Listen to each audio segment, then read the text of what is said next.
Okay, hello. Pagkatapos ng ating Christmas special, siyempre merong New Year's special. Okay. So, last week, Sir John, kamusta bang iyong naging Pasko? Ano ba lagay? Meron ka bang mga Ah, inaanak na, hmm, lalo na, meron. di ba, Hindi parang, naman siya nanghingi. hindi. Talaga? Mm.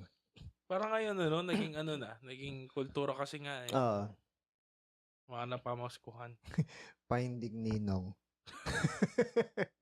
Dapat ba matigil yon? Tingin mo? Magiging radical tayo. Kailangan bang Dapat igigil yan? dapat matigil yung mindset na yung mga ninong at ninang hindi sila financial support or buffer sa mga inaanak. 'Di ba pinag-aralan nga natin na yung godparent hindi naman siya biblical.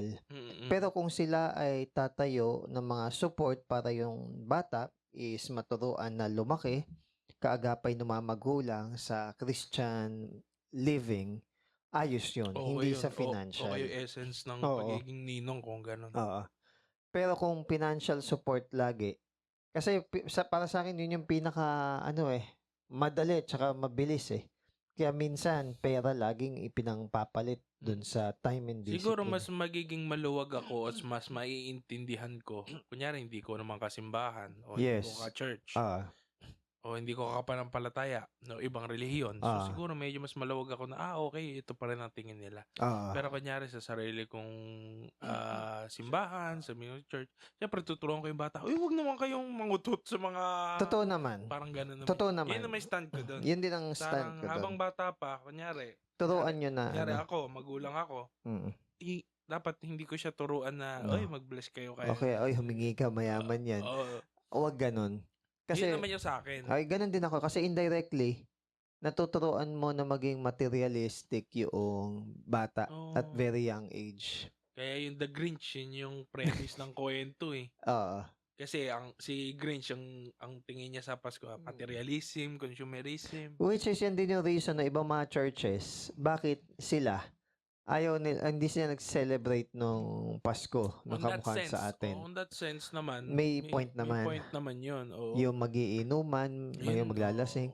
Tulad doon sa amin 23, tas nung magto-24 ng hating gabi, kumakanta pa ng videoke lasing.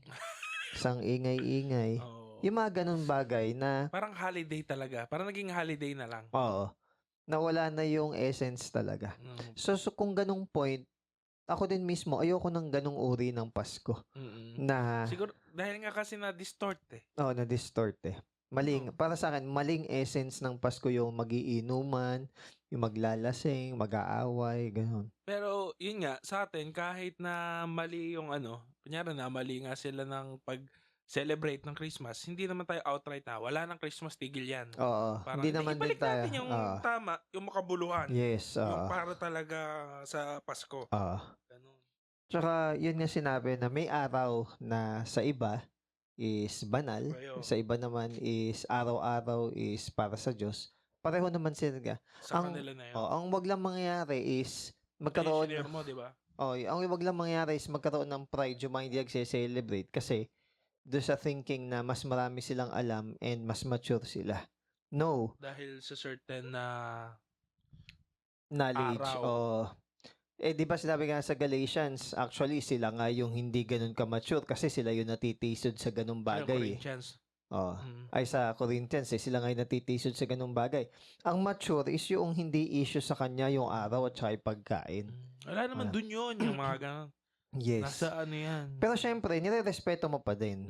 Okay? Pero kung ang magiging mentality nila is mas mature yung nag-o-observe nun, ay hindi ganun.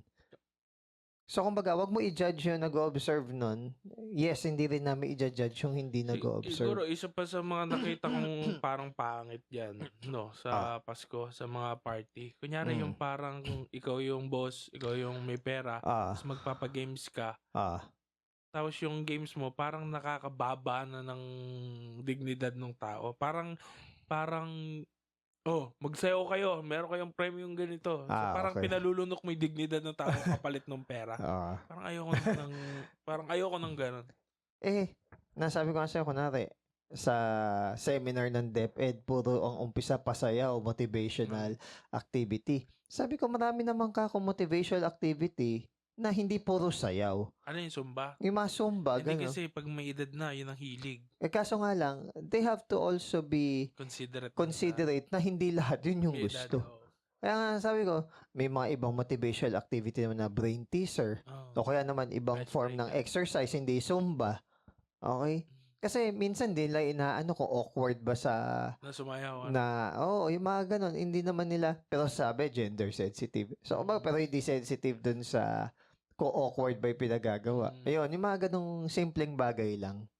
So basically saying is sana kung ino-observe natin yung Pasko, i-observe din natin kung ano yung hindi naman sabihin natin na nakakabawas ng dignidad ng isang tao. Lunok dignidad. Di ba? Ang pangit kasi. Di ba parang kapag wala kayong bonus. Alam ko sa Adole yata, parang bawal yun. Bawal yun. Oo, kahit. Kasi kapag initan ka naman, yun naman Kaya nga ayon si Jehovah's Witness, dapat ibigay mo pa rin yung bonus nila kahit na hindi sila celebrate na Christmas. Kasi bawal nga naman yung may partiality sa pagbibigay. Yun. Ayun lang. Okay, punta tayo sa New Year. Ngayong New Year, sa mga churches, madaming mga may new vision. Di ba? May mga ganun. Madaming. So, dito siguro, sa episode natin, medyo babasagin natin yung mga ilang myths. Tapos sa tingin ko, basag naman na sa ilan. Pero iba, dahil ginagawa na lang for the sake ng tradition na ginagawa. So, yun yung ating magiging topic. So, punta muna tayo doon sa nasabi ko nung una sa churches. Kasi before, merong mga ganon sa pag New Year, parang may bagong direction si God. Di ba? Anong take mo doon? Hindi naman, wala namang bagong direction si God. Bakit may nagkakaganon? Parang napaka-hopeful kasi na gumawa ng New Year's resolution kapag... Parang kinristianize mo lang yung New Year's resolution. Parang ganun Pero, actually, wala namang nakalagay sa Bible na fino-forbid or ini-indulge tayo na mag-celebrate ng New Year at saka magkaroon ng New Year's resolution. Actually, wala namang pinagkaiba December 31 at saka January 1. Kumbaga, pareho lang namang araw yun So, kung meron man dapat baguhin, yung tao yun, hindi naman yung taon. Tsaka, illusion lang yun na yung pagsisimula ng taon is new beginning. Pero may psychology dun, no? Yes, there's a psychology behind. Kaya hindi naman siya necessarily mali. Pero kung titignan natin is yung kalendaryo talaga ng Hebrew. Hebreo. Oo, hindi naman January 1 Ay, hindi. Oo, actually nitong 2024 parang around 3rd week o 4th week ng March ang supposedly simula ng Hebrew calendar. Kasi spring ang... spring. Dahil marami sa kanilang season. Tayo kasi tag-init, tag-ulan. Spring kasi ang unang buwan. Sibol. Nisan. Yun yung pangalan nung unang buwan, Nisan. So, ibig sabihin, there's a possibility na yung buwan na kapanganakan ni Jesus tatama na kung yung bilang ng buwan is So, mataas yung possibility na tumama na yung buwan. Sa December? Magiging na siguro yung -2 months. So, hindi na tayo magdidig deeper dun sa technicalities nun. Basta ang point lang is, kung may new mission o vision, ang tanong, yung pinag-uutos ba ni God previously, nagawa ba? Ang nakaraan. Tapos kung gagawin lang yan excuse para maglibot, wag nang ganun. Pwede namang sabihin na planning and recreation. Tingin ko sinasabi lang ng ilang mga pastor yun para madaling makontrol yung mga tao. Tingin ko lang. Para maglibot na lang kung maglilibot. Parang makontrol sila at ma-hype. Kasi parang ang karamihan sa churches driven sila ng goal No? Ng goal na magparami, ng goal na merong gawing activity. Sabihin nating meron silang goal na sa isang malaking event or something na gano'n. Na ikakatanyag nila. Kahit na sabihin na natin in Jesus name yun. So, sige, wag na nating i-dig deep yung corruption sa heart kung talaga bang para kay God o para sa sariling ambisyon.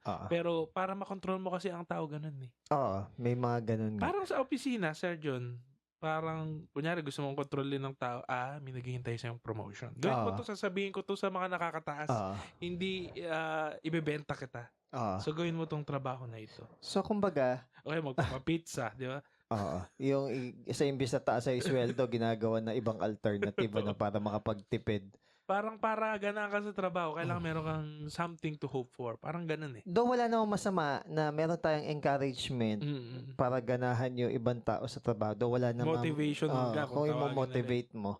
Pero kumbaga, yung responsibility natin na kunwari, inobserve ba natin talaga yung work and life balance.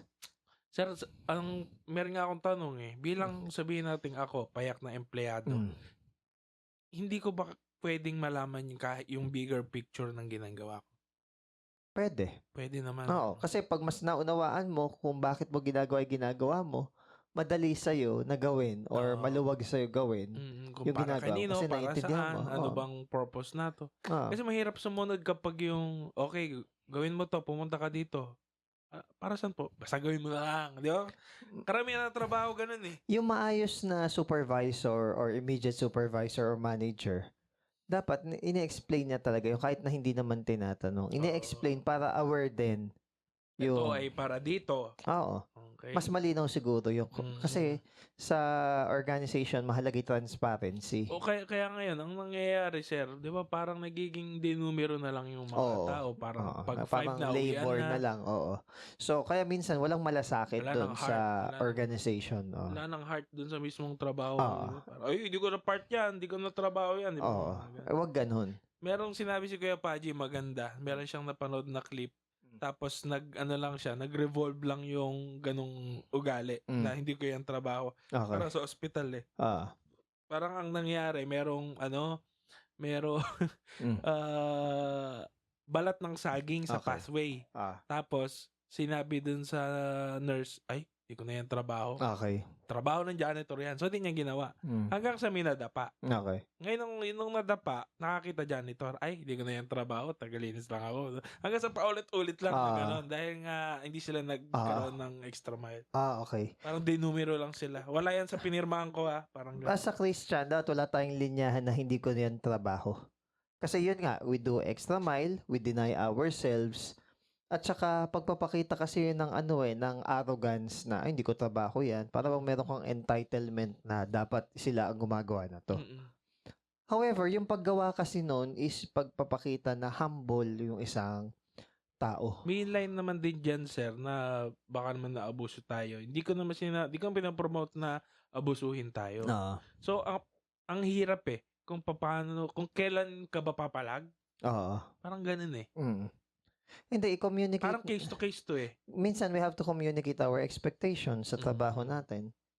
So, para hindi tayo frustrate. Di ba parang kunyari sa trabaho, parang ikaw yung lagi yung inuutosan ganito. Pero may naka-designate naman doon. So, yun, siguro.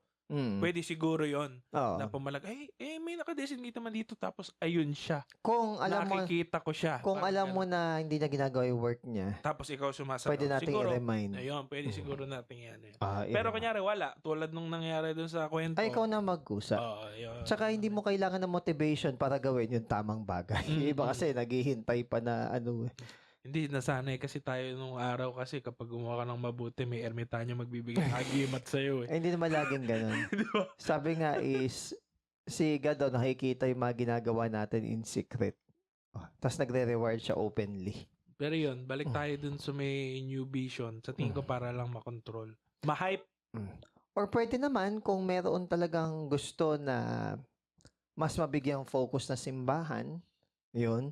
Pero wag na sana siyang tawagin na vision. Huwag niyang i-guys na gano'n. Oo, wag nang gano'n. Kumbaga, sabihin na natin na, okay, ang goal natin for the year. Sabi ni Lord, yan yung problema. Pero wag sabihin sabi ni Lord, kundi pag-pray natin kay Lord, kung dito ba niya tayo dinadala. Ayun, gano'n. Maganda yung gano'n. Tira may nangyari dun sa pinanood nating pelikula. O yung spiritual advisor pa pala ang may pakana. No. So, pre-colonial Philippines yun Kalayaan. Yung pangulo o yung leader ay naging preso ng sarili niyang trono. O ganun yung possible kasi na mangyari. So, ibig sabihin, nagagamit minsan yung religion to deceive other people. So, wag sanang ganun. Yan. So, ngayon, very cunning ang dating. So, ulitin ko, yung New Year is... Okay lang celebrate. Wala lang problemang i-observe. Wala din nakalagay sa Bible na huwag. Wala namang masama na, kunwari, sa taon na to, mas gusto mo maging masigasig sa prayer, mas maging masigasig sa pagbabasa ng Bible, pag-attend ng church, okay naman yun, minister, wala namang problema. Okay lang. Pero, ang reminder ko lang is, pwede mong gawin yun kahit hindi New Year. Oo. Pero dahil convenient yung time, sige. Oo. Siguro maganda kasi kapag kasi New Year's resolution, parang hindi siya self-rule Parang minsan kapag ginawa mo tapos nag-fail ka, nakawalan ka na ng gana. Kasi parang next year na lang ulit. Yung isa sa sinasabi doon na mag-pray ka ng encouragement kasi may tendency daw yung tao pag na-discourage, hindi na niya itutuloy yung magandang plano na sinimulan niya. Yun nga yung sinasabi ko dun sa fellowship. Minsan, nahulog sa putik yung kalawang paa dahil naputikan ka na. Nakaligo na ka sa putik. Parang, eto na Minsan parang ganun iugasan mo lang naman. Kaya nga, ang sabi doon is you have to stand up, rise up again. Tapos gawin mo kung tama. So, sige, settle tayo. Walang problema sa pag-celebrate. Paano na lang? Siyempre, gaya nung sa Christmas, wala yung excessive na revelry or pag-iinom, paglalasing, di ba? Tapos maging kalayawan. Kalayawan. Tapos maging considerate tayo sa ating mga kapitbahay. Paputok ka ng paputok, napaputokan mo yung kapitbahay mo. Ako kasi personally, yung paputok ng bata ako, mahilig ako dyan. Siyempre, siguro dala ng kabataan mo, adventure, tas may danger. Parang may exciting exciting sa'yo Pag ngayon tumatanda ka, binibilang mo na kung magkano. Di ba? Gastos lang din kasi. Pero yung mapuputok siya na... Para pinaputok mo yung pera. Ilang segundo lang. Tapos ala na, goodbye. Mo, ilang appliances to. Oo. Ilang bigas to. Parang iniisip mo kasi dati, hindi pa ikaw yung gumagastos. Yun siguro. Kapag hindi mo pera, Pero pag sarili mo ng pera, yun na yung medyo iba yung approach. Ngayon, okay lang naman kung mag-fireworks kayo, kung may pera talaga kayo. Talagang hindi naman masakit sa inyo. So nga lang, ang problema nga lang dyan, may danger talaga. Yes. Yung kita mo naman, tuwing balita, tuwing alas 12. Yung mga naputokan. Laging ngayon nga lapang New Year meron na yung mga cases Pero nagpaputokan sir? Before. Ano, yung mga piccolo, gano'n? Mga lang, mga quitis lang, mga ganun lang. Goodbye Philippines. Hindi ako nung masyadong malalakas na. Ayoko nung masyadong mga boga, gano'n. Hindi ko na-try. Alam mo boga? Yung parang canyon. Kasi, alcohol yung bala na. Kasi para sa akin, ba't ba kailangan sobrang ingay? Sabi, tataboy daw yung bad spirit. Magbago ka para bumawas doon sa mga sinasabing bad spirit. Yun kasi paniniwala. Hindi totoo yun. Di ba may joke nga sila, Bitoy doon? Ano yan? Parang nagpapaputok sila ng bad spirit. Di maingay sa labas, di matataboy. Kaso nga lang, tahimik sa loob ng bahay. So doon papasok. Doon papasok. Totoo.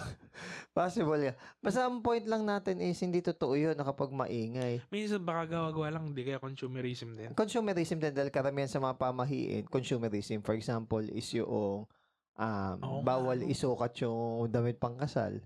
Consumerism yan para hindi na i-repair. Yun. Para iwas, na lang, iwas jahe. So maraming mga sukob. Oo. Mga ganun pa. Bawal daw tawag dito pagsabayin kasi ayaw makatipid. Kaya sa Bible, yung mga superstition na yan, hindi yan tama sa Diyos. Mali yan. Kasi wala naman talagang spiritual or biblical basis. Bawal mag-uwi. Tapos nagkakaroon ka pa na agam-agam dahilan doon. So, anong nangyari, sa imbis na maunawaan mo, wala naman ikaw mawawala. Kala mo lang wala, pero meron. meron. Ayan. So, yun, iwasan natin pagpapaniwala sa pamahiin. Example, yung tatalon. Mga ganyan, gumaganon ako. Bawal kaya. Parang pinaanuhan mo yung mundo mo. Parang dinadagukan mo yung mundo mo. Kapag nakapatong yung kamay ko sa ulo kong ganyan. Para sa mga listener. Ano ba yan? Hindi viewer. Kasi kunwari, tatalon daw para tumangkad. Wala yun, Pinoy tayo Tapos yung mga bilog-bilog. hindi totoo yun. Yung iba doon, mga tradition ng Chinese. Hindi yung sarili nating culture. Na-adapt na lang natin, kaya ganun. Ngayon, kung kakainin nyo, walang problema. Pero hindi yung magdadala ng swerte. Yes, exactly. Tapos yung bubuksan yung bahay. Magnanakaw ang papasok sa inyo kapag hindi swerte. So, kumbaga, maging maingat din tayo sa pag-celebrate. And, remember, hindi naman talaga January 1 kung susundin natin yung Jewish calendar. It's March, yung springtime. Yun. So, though, hindi naman siya masamang i-celebrate. Chinese nga pala yung bilog na prutas. Mahal kasi pag bilog. Siguro. Bumili ka ng sampalok. Kamura lang nun. Kamachile. Baka nga pinitas mo lang yun Kamachile, kamyas. So, kumbaga, walang biblical basis yung mga ganung bagay. Sir, di ba sabi mo kahit wala namang biblical basis, yes, pero may mga bagay na walang biblical basis, pero makikita mo yung konsepto na biblical. Yun. So, yung mga bilog-bilog, ano naman kinalaman ng mga bilog-bilog na yun sa pagkatao mo, tsaka... tama. Sa logic. Pumunta ka sa logic. Dahil ang Diyos, hindi naman illogical. Kumbaga, siguro may mga mahihirap siyang pinagagawa. Pero ang purpose pa rin nun is para magtiwala tayo sa Kanya. Yan. Ano pa ba meron sa New Year? Ayun nga, yung magkakalansing. Hindi totoo. Ng pera. Hindi totoo yun. Tapos, makaramihan sa ganun, puro utang naman. Yun nga yung punto.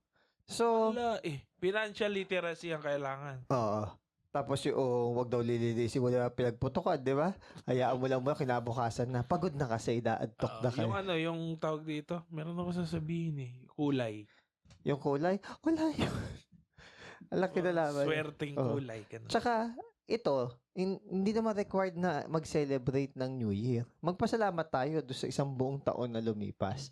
And pinagpe-pray natin kay God. Maganda mag-reflect Maganda mag-reflect. Mag-reflect ngayong taon, ano bang nangyari sa buhay ko? At ngayong susunod na taon, ano ba'y dapat kong baguhin o ayusin sa buhay? May growth ka.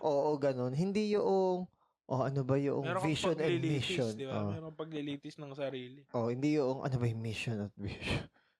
Same ang goal na ibinibigay sa atin na... Hindi, madali kasi madali kasi yung mission vision na yun. Madaling kontrolin. Lalo mga youth. Pagyan mo ng mission. Siyempre, lahat nga naman ng gagawin nila, naka-angkla dun sa vision. Self-serving din minsan. Though again, yung New Year, sineselebrate ng ilan, mahalaga na sa New Year, ang iset natin is yung mga babaguhin natin. For example, yung quality ba ng prayer life natin, yung quality ba ng, sabihin natin, church life natin, yung quality ng ating pagtitiwala sa Diyos, yung ating prayer. So, yun yung baguhin natin. Kaya nga, may tinatawag na New Year's resolution. Though, yung New Year's resolution, again, hindi siya biblical. Okay. Siya? Parang matatawag mo siyang disiplina na lang? Yes. Parang gano'n na lang? Pero ang reminder doon is, kunwari mag-fall ka sa discipline na yun, bangon ka daw uli.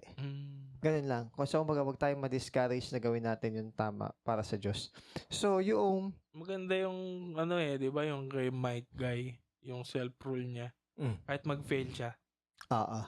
Merong naka-angkla dun sa self-rule niya. Parang kung hindi ko magawa yung 100 push-up, magja-jogging ako ng 500 laps. Parang kahit matalo siya. Sa Fryren din, kahit malakas yung kalaban, kahit malakas yung kalaban, ang skill naman niya, kahit na bumagsak siya, babangon uli siya. Wow!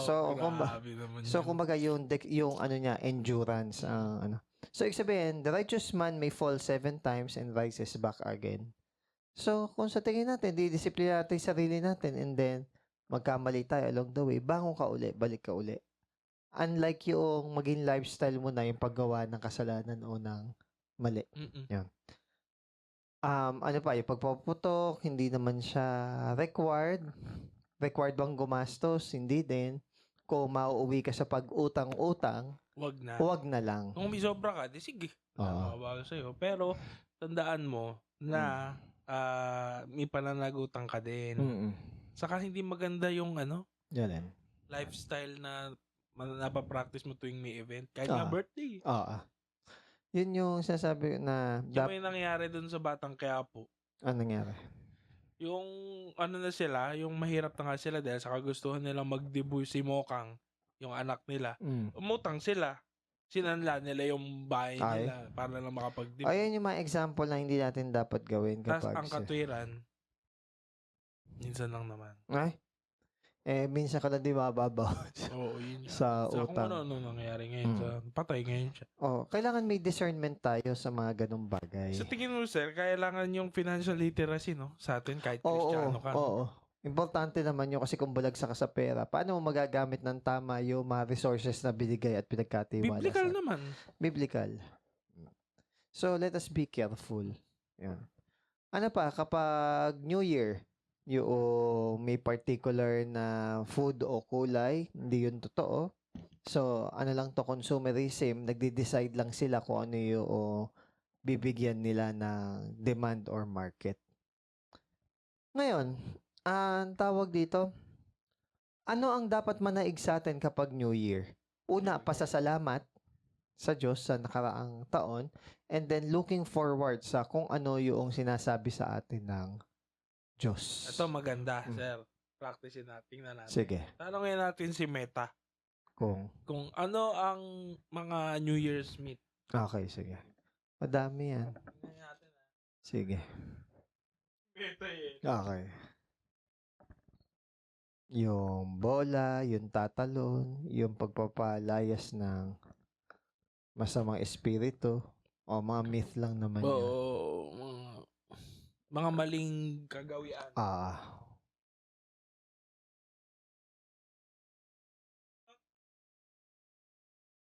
Myth. Sige. Paniniwala. O kagawian.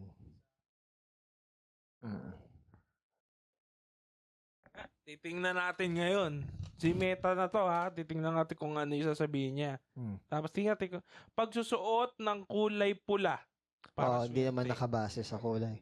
Anything na mayroong malas sa swerte, hindi yun totoo. Okay. Yung mga grapes pala, yung mga bilog-bilog na pagkain, hindi rin yun totoo. Pagkakaroon ng 12 grapes sa unang minuto ng bagong taon. Ang tradisyong ito ay nagmula sa Espanya. Swerte din daw. 12 grapes. Kasi may 12 months. Hindi yun. May sabihin pa nga, 2025, be good to me. Ikaw nga yung masama yung ugali. Sabihin mo, be good to Inaano ka ba? Hindi na magiging magagalitin ako ulo sa 2090. Kasi pwede pa maging magagalitin sa mga susunod na taon. So, wag nating hanapan ng loophole, yung mga ganong bagay. Bagong taon naman? Ano bang meron sa bagong? Di ba sabi, bagong taon tayo magbagong buhay? So, sana, totoo sa atin. Ganda na yun, Huwag magpaputol ng buhok sa bagong taon. Which is hindi naman din totoo. Meron ganun? Ngayon ko lang narinig yan. Samantalang ako, kadalasan kong pagpapagupit, New Year. Hindi ba mababo ko nun? New Year yun. Hindi naman. Ba't kaya? Hindi. Siguro fresh look. New look, gano'n. Kaso, tapos maaasawa mo yan kapag pasukan na mga rebanded. Hindi kasi bonus. Bonus.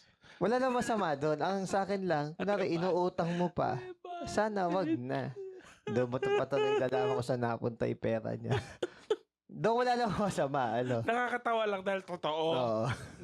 Masama magpa-reban. Tapos kunwari bilati mo, abot na suklay.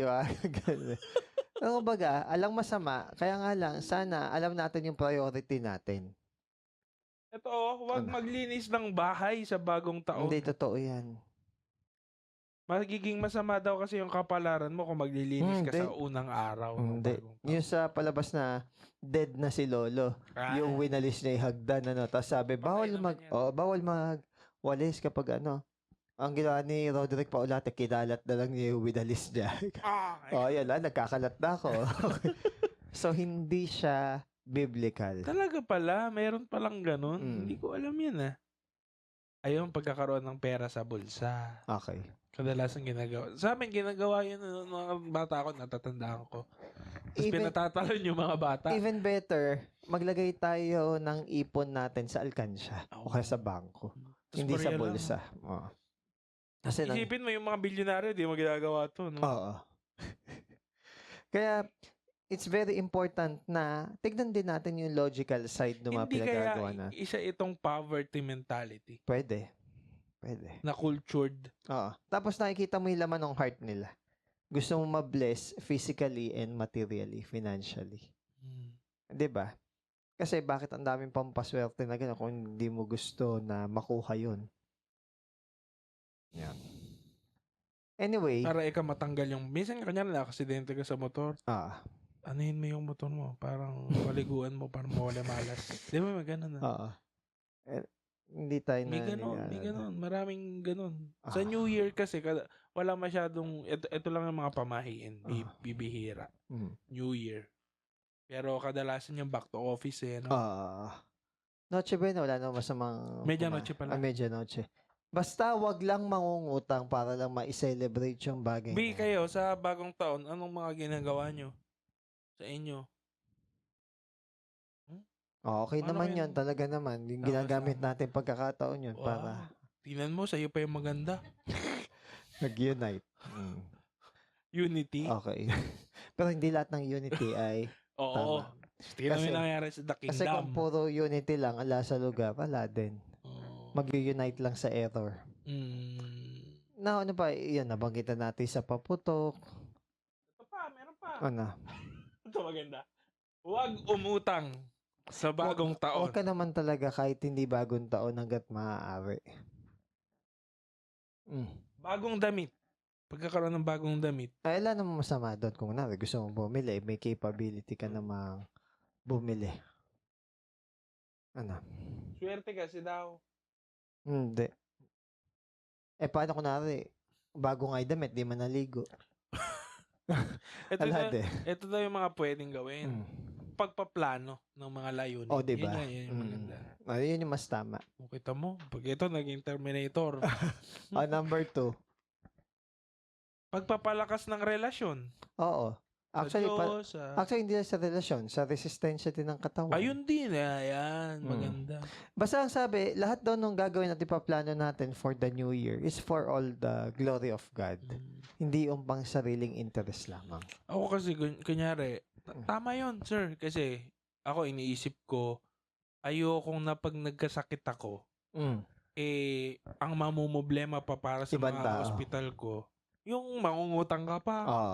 Diba? Kaya isang malaking responsibilidad sa akin na ako'y malakas at kumikita naman, mag-impok na para kung sakaling mahina ka, may madudukot ka o meron ka mapagkukuhanan. May ganun. Saka hindi ka mang-aaburido ng magulang mo, asawa mo. Diba? Yun yung problema kasi sa atin hindi tayo natutuan ng maayos na financial literacy. So, anong ginawa ko? Meron akong, sir, insurance. Di ba ikaw may insurance ka? Late na nga lang Okay kaya lang kayo, kung bata pa kayo, kumuha na kayo. At kung kailangan nyo. Joke lang. Mag-aahente pala lang insurance. Okay. Pero may mga kasama tayo sa simbahan na ahente. So, syempre, kunyari ako, Kristiyano, kukuha ko sa kapatid ko sa pananampalataya. Kunyari, may negosyo yung kapatid ko sa pananampalataya. Sa kanya kukuha. At hindi ako kukuha ng discount. Yan naman yung sa aking... Ay, kay Zach po nin. Yung sa aking palagay. Ba't ako magdi-discount? Dapat nga, pasobrang ko pa kapatid kita Diba? Nanlolobol kasi tayo Yung parang di-discount natin at saka kung ano yung makaka-advantage sa atin. Baligtad hindi dapat ganun. Kapatid mo yan, mas supportahan mo nga. Okay. Diba? So, mga ganun. So, yun yung maganda, pinansyal na paghahanda. At kalusugan. Pero syempre, number 1 is spiritual. Yun talaga dapat. Kasi, para saan pa? Pero ako kasi nakita ko yung kahalagahan ng kalusugan na nakakonekta siya sa spiritual. Para lahat sila konektado yung pinansyal. Para kasing ang hirap paniwala na spiritual ka. Pwede ba yun? O baka may lacking ka lang? Lacking siguro. Spiritual ka naman, nagbabasa ka ng Bible, kaso nga lang, puro utang ka. Pangit naman talaga. Parang hindi okay sa pastor. Hindi talaga okay. Kanya na pastor ka na dami mong utang, dami naniningil sa'yo. Parang hindi magandang may nabasa akong post sa Facebook nandun na daw siya sa era na hindi na siya pala post sa timeline niya, social media, tapos nakalagay PS. Hindi ko lang ma-flex kasi baka akala ng mga inuutangan ko, may pera na bang kami, bakit hindi magbayad? Kaya gano'n. So, maging careful and sensitive. Paano yung mga may utang na nagpo-post pa? Mahiya naman. Diba? Delikadesa na lang. Yun yung sa akin doon. Actually, merong nangutang sa akin way before. Nagsabi siya sa akin na, sir, magbabayad nga pala ako next year. Ako naman, sige, okay yan kung babayaran. Para kasing naano ko na. Hindi ko alam kung totoo o hindi. Parang may ganun ka na may discernment ka na. Sige sir, ano na lang, bigyan mo ko ng tips sa yung mga magpapautang at mangungutang. Ano yung pwede? Kung first time mo na magpautang doon sa tao na yun, huwag ka muna magbigay ng malaki. Yung maliit lang muna para masubukan siya. Tama. Kasi alangan naman bigyan mo ng malaki agad. Di ba? Ikaw rin na mafufrustrate. Ngayon, kung mangungutang ka, ano lang yung mga pwedeng Sana kung mangungutang tayo is because of dun sa pangailangan talaga. Hindi dahil sa luho lang. Parang life and death ba? Hindi naman life and death. Pero yung mga mahalaga. Minsan ako nagpapautang ako, kunyari may premise na, kasi dito pa dadating yung pera ko. Ganitong date. Pero, biglang, yung need, medyo na-advance. So, pagdating na, yun naman yung sa akin. Pwede sa akin yun. Kung ang paggagastosan naman natin is eventually para sa need, okay lang. So, kunwari, need mo nang bayaran yung kuryente tubig, kundi mapuputulan, so hehiram ka, pwede naman yun. Basta sure kang darating. Pero, mas mainam siguro kung paghandaan na natin na may ganun, para hindi ka na umabot sa ganung sitwasyon. Ang problema kasi New Year, mangungutang na madami na para lang may maipanghanda kahit hindi naman necessary. Tapos nabubulok lang, ilan lang kayong kakain. Naging culture na kasi natin. Saka ang dami ng taong may handa ngayon. Yes. Hindi ko alam ha. Kasi before onti nagpunta akong Primavera Wala na akong dala kasi sabi nung tita ko, wag ka na magdala ng kahit maraming pagkain dito. Kaya lahat mayroong pagkain sa era natin ngayon. Bakit nung panahon nyo, panahon nyo Hindi na marami ang sabaw ng noodles. Nung bata, di ba, parang ilang bahay lang ang may handa talaga. Mayaman kasi kayo sa amin sa side namin, meron naman talaga. Kahit konti. May spaghetti, may salad. Ayun. Ngayon wala na spaghetti, medyo Diba, carbonara naman. Dati kasi ang spaghetti, parang na yan special na yan sa Pilipino nung araw. Alam mo, nung bata ako, dati akala ko yun mga totoong pagkain. Spaghetti, totoong pagkain napang araw-araw. Spaghetti. Tapos, yung kanin, saka ulam, pang mahirap lang. Yun ang tingin ko talaga nung bata ako. Kasi pinaportray sa TV, di ba? Parang ito yung kinakain. Yung pala kinakain. Yun di problema sa social media tsaka sa TV. Nagkikreate sila ng demand kahit na hindi naman kailangan. Yun. Maganda ka, ganito. Ngayon, ano ang dapat gawin pag New Year? Bago nga. So, hindi na sa magbago, disiplinahin natin ating sarili. Paano, sir? Ano naman mababaguhin ko? Parang gano'n. Kaya may taong gano'n. Wala naman mababaguhin sa akin. Kaya mainam yung tinatawag na honest na self-reflection. And meron tayo ibang tao na magtuturo sa atin kung ano yung mga dapat baguhin sa atin. Alangan namang tayo lang, ito yung maganda sa 3, pagpabuti ng kalusugan, nasabi mo kanina. Yun. Kalusugan, yung financial status, ayan. Ano pa? Maganda to isa. Ano? Pagpapalawak ng kaalaman. Oo. Skills. Totoo nga naman. Para wag naman masayang yung time natin and energy. Hindi, ako isa din sa motto ko yun Parang, hindi ka pwedeng, hindi ko alam yan Kailangan aralin mo. Oo, yun naman yung yun naman yung motto ko din. Kaya kahit sa trabaho. Kaya sabi dito, isa sa dapat ipag-pray natin ay paano tayo mas maging kapaki-pakinabang daw sa simbahan, hindi attende lang. Yun, isa yun. Ano, maitutulong ko? Hindi maitutulong. Tinuturoan ba tayo na mas maging punctual? Tinuturoan ba tayo mas maging mapagbigay? Tinuturoan ba tayo na mas maging mapagmahal sa ating kapwa? Yan. Hindi upo tayo lang, ano? Oo. So, kumbaga, yung mga ganong Sumba ka opportunity, na lang pag... yung mga ganong opportunity is i-take natin para mag-improve tayo. Yan. Sa kaalaman kumain. Yan. Ano, bukod doon is, meron pa bang, ang tawag dito? Nagbabahay-bahay? Tapos na yun sa pamamasko, ano? Wala namang bahay-bahay sa ano eh. Okay, kala ko meron. Ano? Kung nagbabahay-bahay. Natawa ako dito. Ano sabi? Huwag maniwala sa mga chismis. Okay, isa pa yan. Ngayong bagong taon. Ngayon na magbubukas ng bagong taon, yan pa yung umpisa mo, di ba? So, syempre. Huwag maniwala sa mga chismis. Oo. Sa'yo palang patayin mo na yan. Para hindi na kumalat. Ang tao kasing, di ba sabi, ang taong naniniwala sa sabi-sabi. Walang bait sa sabi. Oo, yun din naman. So, kunyari may isang tao din naman na nag-badmouth sa akin o sa atin. Narinig mo, tas naniwala siya. Parang ang tingin ko nun, fault mo yun. Bakit ka naniwala dun na hindi ka nagba-background check? Although, naiintindihan ko yung human psychology, yung human brain na kapag merong mas sinabi sa'yong mas una, mas malaki ang tendency mas paniwala mo yung una. Kasi may napanood akong clip, ang problema daw ngayon sa information is hindi na importante kung totoo. Ang importante, basta mauna ka. Kasi parang kung ano yung latest yun parang, yung papansinin Hindi importante mag-background check, mag-fact check. Yun. Kaya importante na kung may mga tao tayo na nasasabihan, paliwanag natin yun. Na wag basta-basta niniwala sa pagkat nakalagay na sa Facebook, yun na. Oo. Kasi parang yun na yung basihan Facebook ba ang ano?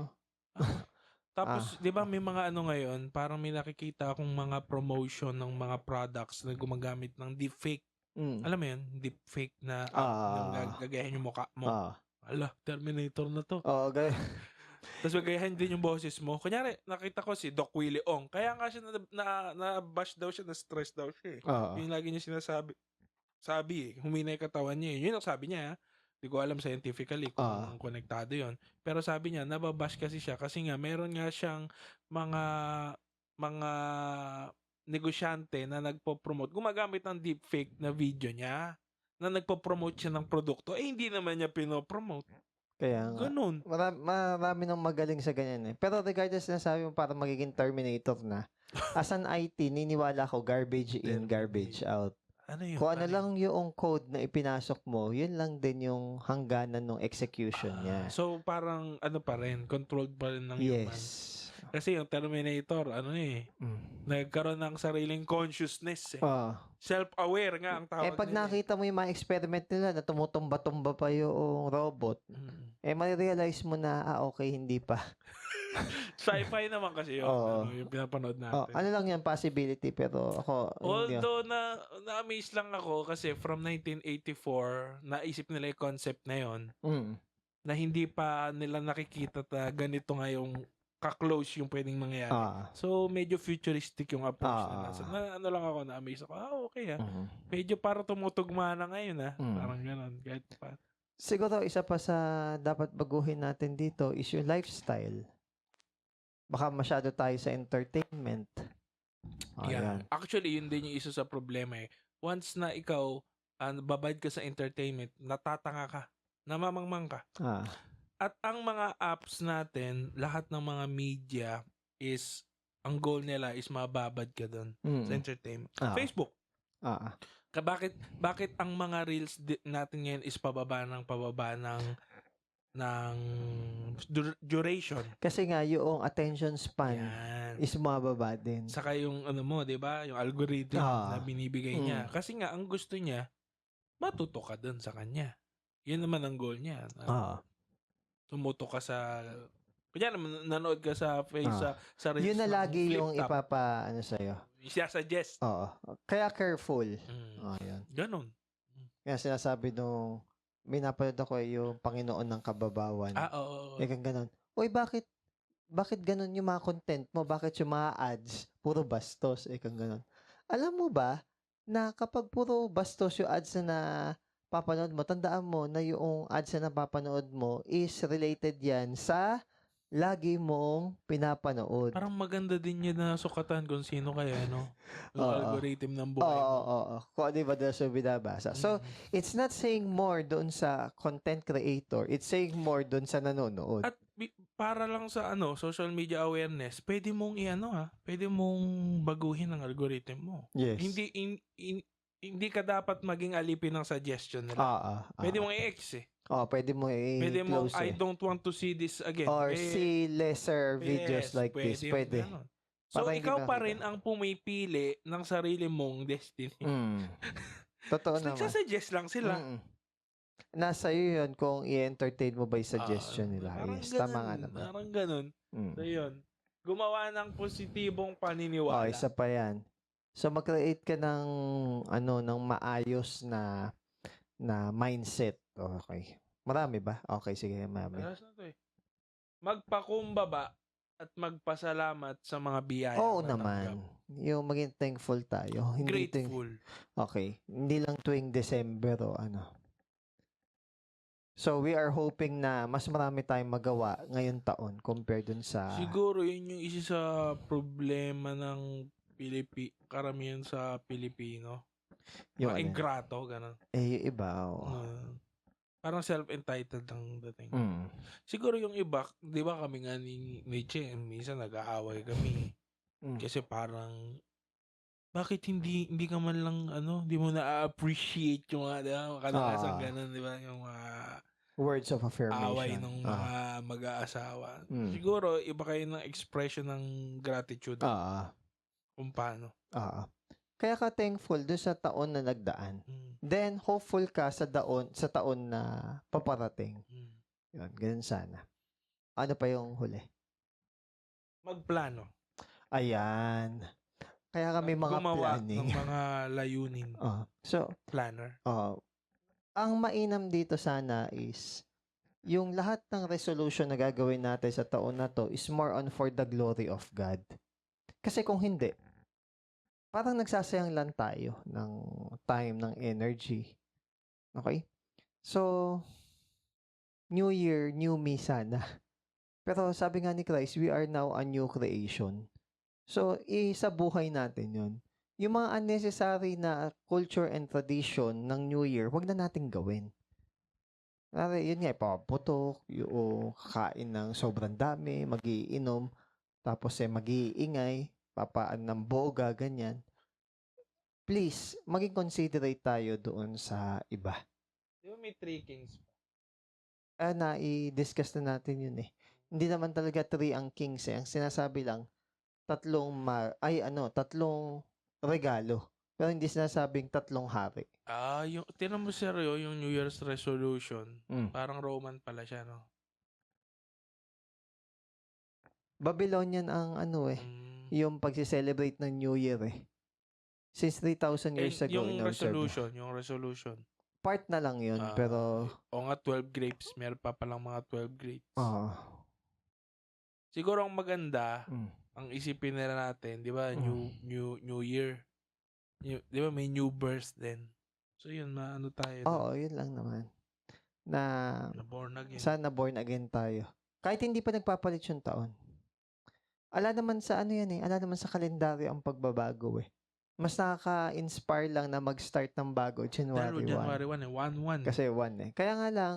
Saka sale yan. Oo, sale. Sa Shopee, sa Lazada. And then, ang point ko lang is, mas masaya mag-start, pero hindi mo kailangan mag-start ng January 1. Pwedeng wala pang January 1, mag-start ka na. Okay? So, be more concerned with your spiritual life, pagbabasa ng Bible, prayer, pag-share ng gospel, then your health. Okay, para mas kagamit-gamit ka pa, your body is the temple of the Holy Spirit. Also, sa New Year sana, wag na natin sinasabi yung hingi ka ng tawad. Pasensya na kayo sa ugali ko, sa pagsungit ko. Kasi kasalanan nyo rin naman dahil sa ugali. I-avoid na natin ganun. Ano tawag sa ganun? Ha? Paparinig. Hindi ba gaslighting yung ganun? Diba, part din yun. Yung kaya lang naman ako ng ganito dahil sa inyo. Para ayaw pa i-admit na mali ka. Diba? Para kasalanan pa rin ng ibang tao. So, tapos kung may mga tao na hindi pa tayo napapatawad, simulan na natin na patawarin ang pangit naman na papalit yung taon. Tapos ganun pa rin yung ugali natin. Hindi eh. Hindi ganun. Kung talaga tayo ay new creation ni God. Tandaan nyo, hindi po kayo required magpatawad dahil New Year. Oo. Required kaya tayo magpatawad dahil utos ng Diyos. At pinatawad tayo rin ng Diyos sa ating mga kasalanan. Ganun sana. Paano kaya yun? Actually, case to case to eh. Maintindihan ko kung medyo na kayo, may hirapan kayo kung talagang ganun kabigat ang ginawa nung... Pero ang natutunan ko from the previous year, okay. ang pagpapatawad, yan ay one way. Okay. Yan pala ang natutunan. Ang pagpapatawad, hindi siya required ng sagot. Yes. ng kabilang party. Ang reconciliation, however, yun yung two-way. So, pwede kang mag-forgive, pero yung reconciliation, syempre kailangan mutual kayo. Mutual. Kasi paano ma-restore parang you won't hold grudge na hindi kasi ma-restore yung relationship kung wala reconciliation. Ayan. So, kayo, pwede tayo magpatawad. Baka kasi napag-iisa niya yun eh.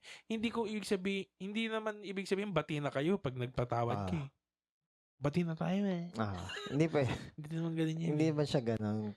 Magpatawad, ala ka ng bitterness. You do not wish ill na sa kanya. Pinalaya mo na yung preso na ikaw. Ayun. Yun lang. So, to sum up, maraming mga traditions and ceremonies na ginagawa sa New Year. Ngayon, tignan natin kung ito ba nakaglorify kay God. Saka kayo bilang Kristiyano, tapos may mga anak kayong bata, huwag nyo na sanang ipasa. Yun naman yung huwag na sanang ipasa. Huwag natin ipasa yung mga maling paniniwala na yun. Kung Christian ka, siguro dito maging strict tayo, mag-stand tayo dito. Tsaka, kunwari, may napalad ako kanina sa Reels, tinuruan na mag-Roman candle yung bata. Tapos hinayaan. Yung Roman candle, yung parang malaking watusi, may tumuturumpit sa dulo na malaki. Pinahawak sa bata. Sabi sa taas lang, ang ginawa, itinapat doon sa mga tao doon sa may park. Pinagtatamaan, nagtakbuhan yung mga tao. Ang sarap sakalin nung magulang. Nagtawanan pa. Tuwatawa pa. Ang sa akin, na iirita ko, hindi dahil sa unruly yung bata, kundi yung magulang hindi dinidisiplina yung kanilang anak. So, parang pet peeve ko sa ganong klaseng parenting. Yeah. Kasi kung nandun na may magulang, andun yung anak, naglilikot na ganun, please be responsible naman na sawayin. Yun. Hindi parang wala lang parang nai-spoil pa Yan sabihin na niyo, maintindihan mo rin pag nagkaanak. Pero naiintindihan nyo rin ba na nakakaabala yung ganung bagay? Tinapat ba naman yung luso sa pinagtitira yung mga doon? Siyempre, hindi ka naman sa bata pwede magalit. Oo. Ano nga naman ang malay ng bata? Kasi yung magulang. Yung magulang na sinupervise. Ganun din ako kapag merong bata na deviant o kaya hindi okay ang kayang ugali. Sinong magulang mo? Ganun. Kasi pag lenient ala. Oo, kaya kanyari pag may sa akin yung nangangaroling na walang talent, tapos mga namamalimos, sino ang magulang nyo? Wala na po eh. Sinabi niya wala na po, dali kayo, sumama kayo sa akin. Oo, sumama kayo sa akin at may mag-aalaga sa inyo dyan. Tawagin nyo, dyan lang kayo, kayo alis. Alis naman. Alis. Diba? Magandang trick yun. Ngayong New Year. So, yun lang. Gamitin natin to opportunity, though hindi po ng New Year, gamitin natin to opportunity magbago at magdidisiplina. Ito last. Paano naman, kasi maraming tao na nagrereklamo, kunyari merong preaching minsan si Ed Lapis at mga tanong sa kanya o sa mga ibang pastor, na paano kapag yung pastor ko laging tinataon yung mga service sa lubong pa mismo, sa bagong taon, Christmas, imbis tuloy na sa pamilya niya maituon, kailangan na paghahati pa. Okay.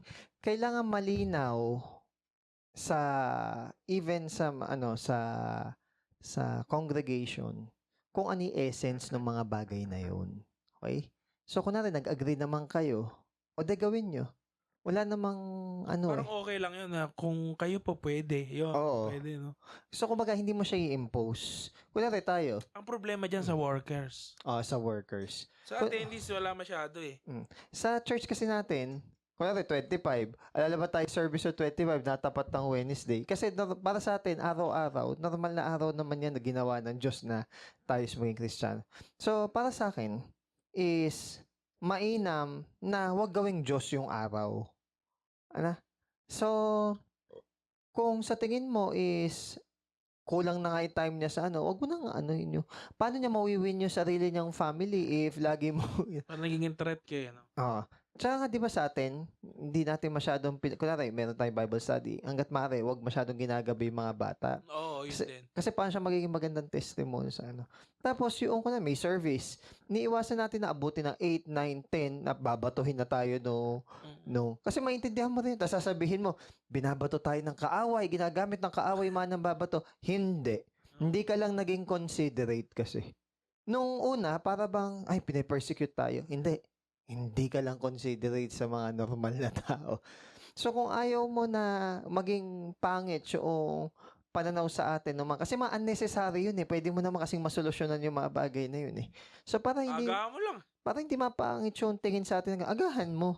Para wala nang babato na ganun. Ngayon ko na may nambato pa kahit maaga na, doon na talaga may problema yun. Asar lang talaga sa'yo. Oo. Kasi nakakabulao ka na kasi. Kahit nasabihin pa natin na word of God yan, may consideration ka rin dapat. Dahil, yung salita ng Diyos, may pag-ibig yan. So, ikaw consider mo rin, lalo na may mga pamilya. Buti lang service natin is morning. Morning. Wala namang Saka hindi naman ganun kaingay. Hindi naman din ganun kaingay. Hindi naman tayo nagsisigawan doon. Hindi naman. Ang nga lang natin, parang informal Ngayon, sa darating na taon, actually, kahit di pa nga nagpapalit, simulan na natin. Yung mga plano, isulat natin. Ano ang gusto nating ma-improve or maayos sa ating buhay. Pero ikaw sinusulat mo talaga. Ikaw sinusulat mo talaga. Pinaplano ko. Kaya nga may mga planner ako Gusto kaya yung may nagbigay sa akin ng planner. Gusto ko yung binigay na planner sa akin. Yung gano'n naman, para mag-guide lang naman tayo. Again, hindi sila poon. Pero last year, ano yung mga plano mo na natatandaan? Simple lang kasi, to-do list lang kasi ko. Yung mga ganun lang Siguro, ang plano kasi mayari Bible ng buong taon. Ngayon, hindi ko nayari. Siguro ngayon taon na to, tuloy. But this time, hindi na yun madi-discourage na nabakante ko ng 1 araw o 2 araw. Ayaw mo na nga. Burst na lang tayo. Mo na. Gawin mo siyang discipline. Eto, dito ako magtatapos. Napanood ko yung kay Paul Washer Parang ewan kung inoperahan siya o nagkasakit. Yeah. Sabi niya, hindi palagi na you are up and about sa pagbabasa ng Bible. Meron nga daw time na nung nagkaroon siya ng problem na ganon, yung isang verse daw, 2, 3, ilang beses daw niyang inuulit-ulit para maintindihan niya bago siya sumunod sa susunod na verse. So, ang pagbabasa ng Bible takes discipline. Hindi siya magic na, up and about akong gusto magbasa. Paul Washer na yun, na nagsabi na ganun. So, there is no secret. Kundi, hindi mo laging gusto. Hindi laging gusto mo yung ginagawa. Ng katawan mo. Pero, spiritually, naiintindihan mo na mainam siya. Discipline. So, nagbabasa ka ba ng Bible para dahil alam mo maganda yon o dahil gusto mo mag-glorify si God? Mag-aayos ka ba ng health mo or sabihin natin mag-exercise ka ba para sa glory ni God na mas magamit ka pa niya o para sa sarili mo lang vanity? Diba? Magpo-pursue ka ba ng education for your self-fulfillment or para mas maging blameless ka sa mga harap ng mga tao? For the glory of God pa rin. So, laging ang acid test natin. Nakaambudo, no? Yun. Kaya, hindi issue kung ina-observe man yung New Year o yung Christmas, hindi yun issue. Kasi, sa isang taong mature, banal man yung araw na yun pa sa isa, sa iba hindi. Doesn't matter. Ang mahalaga, yung buhay natin is banal at katanggap-tanggap sa Diyos. Sabi ko nga sasabihin ng iba, hindi, kasi kaming Pasko kasi niniwala kami araw-araw Pasko. Araw-araw ka ba nagbibigay? Araw-araw ka bang nagpapatawad? Araw-araw ka ba? Iba kasi parang, alam mo yung, mema lang, magaling lang magsalita, pero nung sinabi mo bang araw-araw yung Pasko, talaga bang araw-araw buhay sa'yo si Kristo? Yun ang tanong ko sa mga ganun na para bang holier than thou ang dating na, ay, hindi kasi kami nagse-celebrate ng ganun eh. Araw-araw ba is buhay sa'yo si Kristo? Kung hindi, wag mong i-judge din yung mga nag-o-observe ng Christmas at saka New Year. Ayun lang. Alright. Tapos na tayo. Okay. O, yun lang guys ha. Next year. Next year na ba? Next year na. Yung ano? Yung next year, itutuloy natin yung sa Galatians. Pero fruit of the Holy Kasi Spirit. 5 tayo, di ba? So, nakaraan, di ba? Ano yun? Yung works of the flesh. So, sa fruit of the Spirit na yung ating yung Siyam. Yun lang guys. Thank you. Okay. Goodbye.